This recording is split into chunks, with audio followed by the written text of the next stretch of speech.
Here we go again. This is very exciting. Welcome to Freekstar TV.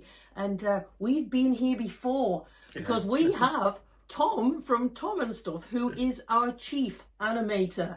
And it's absolutely a pleasure and a privilege to have you back.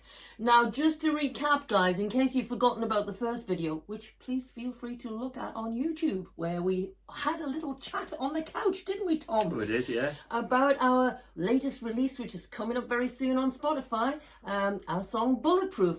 And we thought we would get an animation to basically display and demonstrate the wonders of that song and to, you know, make it feel even more pop-tastic with lots of images, and we got Thom to help us do that. And so today Thom's been working all the hours of God sends to put this particular animation together, and what we want to do today is really kind of chat about that. I'm going to also, actually, just before we start, I'm going to bore you with this one, guys, because I feel really passionate about the idea of, you know, giving artists, you know, actual jobs, you know, and actually pay people to do creative work. I know as creative people, we really love to do creativity, don't we, Thom? Yeah. We just love it anyway. But I think there's something really cool about actually, you know, even as best as we can invest in young creatives like yourself, because bloody AI is a problem. Do you want to say something about how AI is taking over the sector and how annoying it is? Yeah, there's a lot. Yeah, exactly. There's a lot, and I mean, I know you need animators to make some certain AI, but I think the individuality that people, you know, artists bring to these independent music projects, I think is really important to emphasize, you know, and I feel absolutely passionate about it. That's my speech over on AI. We'll come back to that. But we're going to look actually at the progress of the animation, and Thom's going to kind of just tell us a bit about his process, because I think the process of putting this stuff together is super cool. And we thought you guys out there in the listening verse would actually perhaps enjoy the idea of hearing what it's like to put these things together behind the scenes. Because I keep going on about this, we want to hear a nice rock song, of course we do. And we can't wait to release that. But what about how all this sort of swagger is put together? Okay, so what I've got on my laptop is the actual movie itself, and we're going to discuss little bits and bobs now, because it's such a miracle of imagery and excitement and band logos and all that sort of stuff.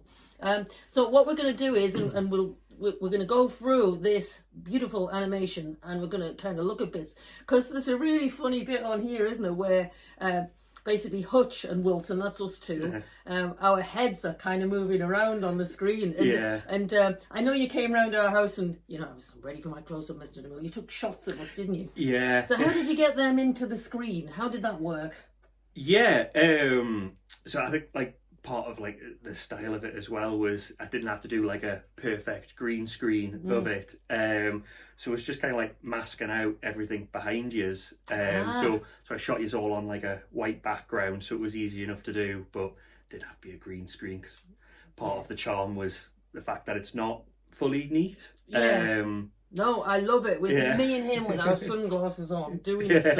And that was your idea as well, to have these kind of almost robotic heads and that. But that harks back to a particular era, doesn't it, in terms of the style? Yeah. So going for sort of like a synthwave style, there was like a lot of stuff with that. That's sort of one of the first parts where there's that it cuts to is like a lot of grids, the tank is around like a lot of grids and things like that. It's all like going back to like sort of synthwavey, sort of like 80s styled music videos that I've always enjoyed. I mean, I really love that sort of style. I think it's just totally cool. And so this animation has this amazing 3-dimensional tank on it, which I don't know how the hell you made that, to be honest.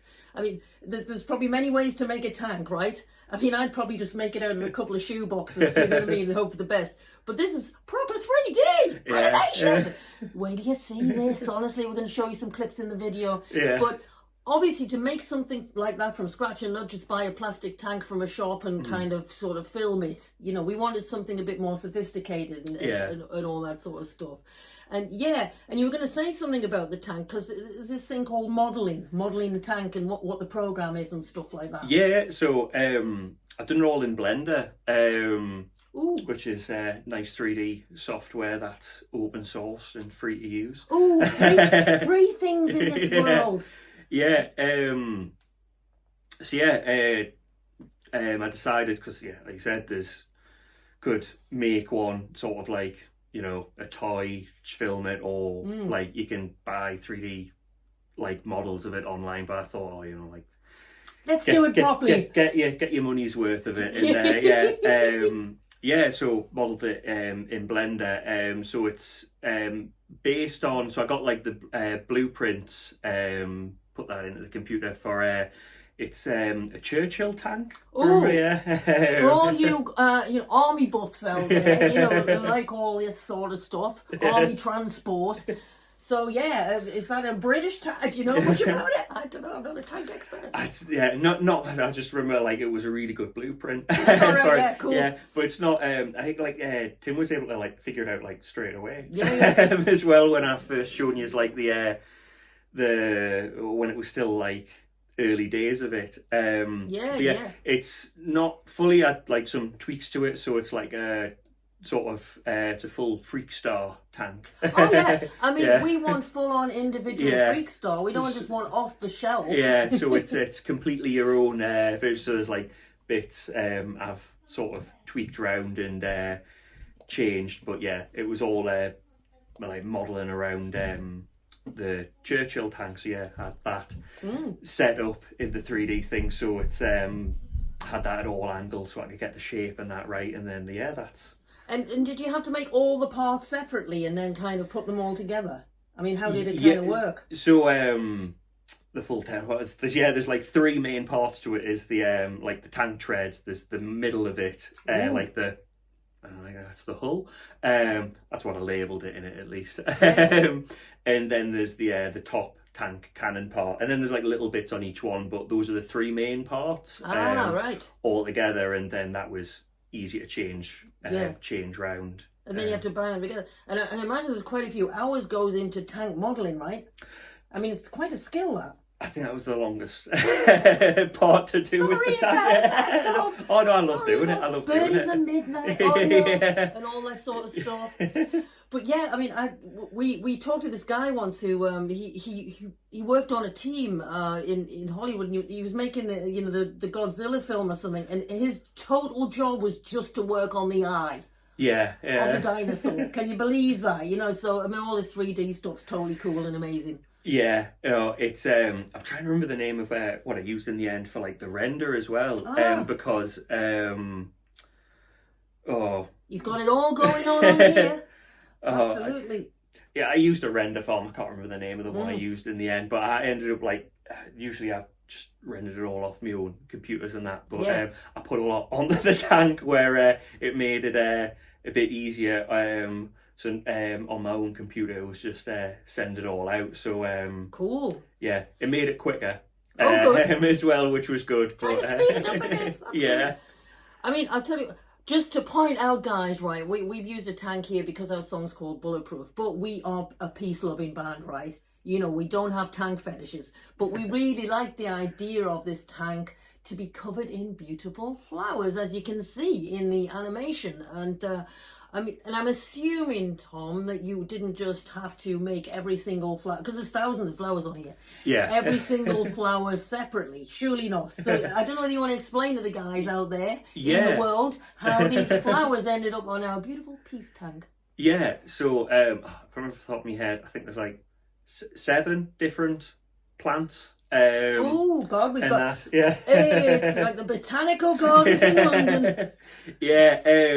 So I only have like one copy of each. So like one copy of a flower, one copy of like there's some like leaves that are on. Right, I see. One copy of the grass, and then like every different. So like the 7 different ones, there's one copy of them that just needed to be like there, and then it's all just using the effects you can build up using the nodes in right. the geometry nodes in Blender. So it's sort of like soft programming, like using a spider graph sort of a thing. Spider graph. Yeah. I'm arachnophobic. What are you on about?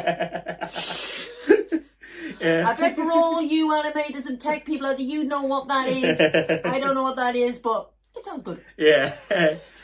No, so it was all just set up in that, and then you can like see how it reacts to the tank. So also that's why it was like handy why it was set in 3 different sections from each one. Also helped put the flowers on. So those 3 ones all have their own separate effect on. But also means it wasn't like running the computer. The smoke wasn't coming out of the computer. Well, that's the problem with processing these days. You know, we're blowing up our computers here trying to do some creative work. Yeah. I mean, the thing about the flowers as well. I mean, I don't know how many. You didn't have to count all those flowers, did you? There's not thousands. No, of them. like I don't know how many there are because it changed. Like I've got it in like the clip where you can see the that like or like square going past it. That's hidden in the video, but it's visible in the editor. That just puts them on. You can change like the density. There's the number of I could find the number of like how dense it is, but not the amount. You know what we should do? We should have a competition, shouldn't we? Where people they win £1 million if they count how many flowers. Can you imagine how long people would be on with that? Yeah. Wait a while. I'll give anyone £1 million if you can count how many flowers are on the Freekstar Bulletproof tank. How about that? For a game of soldiers. Right, anyway, that's cool. Another thing which I think you guys really like, as you probably will see on the clips, is Space Invader aesthetics. Yeah. Hooray! My favourite. We did that because we're just so retro, but also so postmodern and so kind of contemporary. We're all over the place, this band, honestly. Talk about eclectic. But yeah, so I want everyone to love the little dude that's on our video. How did you make that? I'm going to joke and say, out of egg boxes, and then you just filmed it. You go, no, of course not. Yeah, what's your process there, Thom? So one of the parts for it was because I'd done the lasers coming out the hands, and it made it easier to just make more depth for that. So I thought, put like a nice like Space Invader in, also like a bit more things to react on it. So instead, I was thinking, like I could do a full 3D model of it. But instead, I just I'm not paying you £1 million. We're on a shoestring here. And it was especially being like sort of like one of the things I was like adding in a bit like sort of at the end of it. I just made it all in Illustrator, so it's all just. So there's a program, right, called Illustrator. Yeah. For those who don't know what that is. Yeah. By Illustrator. I'm not endorsing Illustrator, but anyway, yeah.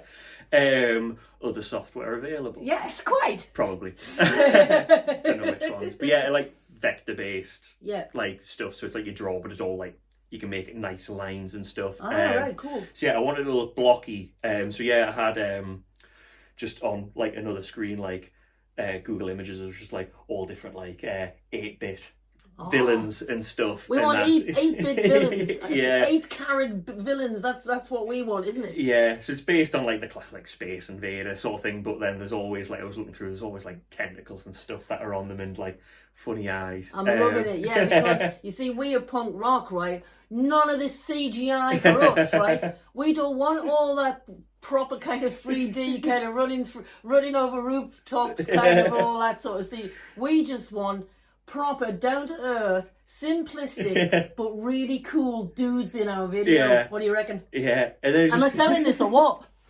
It's just sort of like cheated a bit. I've put like a drop shadow, changed the colour, and then made it all glowing, just in After Effects. So yeah, we want to glow, man. We want to glow. You know, just life is so dark and gloomy. It's be a good Christmas song. You know? Get the fairy lights. We're glowing, man. We're glowing. What do you reckon? And you can see it in the video when the lasers hit. I just had it sort of like changing the colour. So yeah, because in our last interview chat, right, I'm sure I mentioned hands quite. In fact, you showed some hands, didn't you, on the video? When I said, maybe you can have different hands in our videos. And so you've got your Hollywood hands. Whose hands are those in this video? They're my own hands. Made by your own hand. You want to get a look at the hands?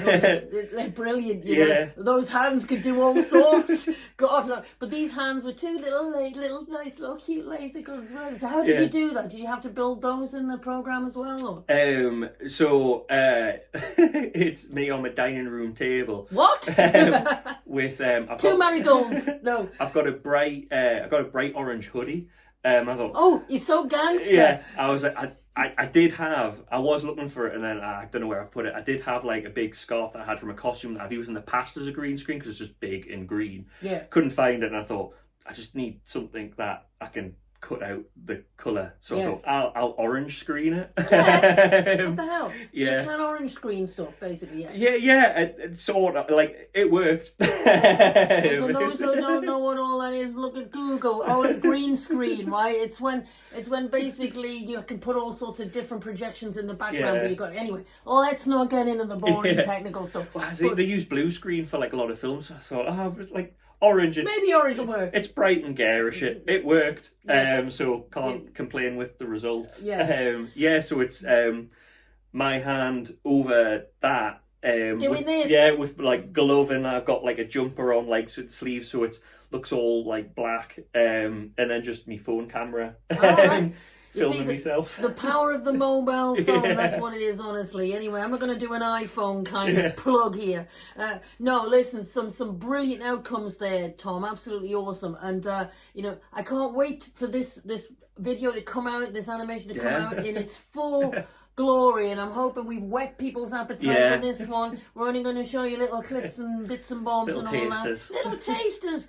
And then for all those who want to geek out on this, also some of Thom's friends and everyone, let's all get on and just have a little bit of a celebration party for yet another project concluded. Right, so we're going to leave it there. I hope this has been really fun and useful, and thank you so much, Thom, for coming on the show. Lovely to be here. I look forward to lots of more adventures in the future. See you later.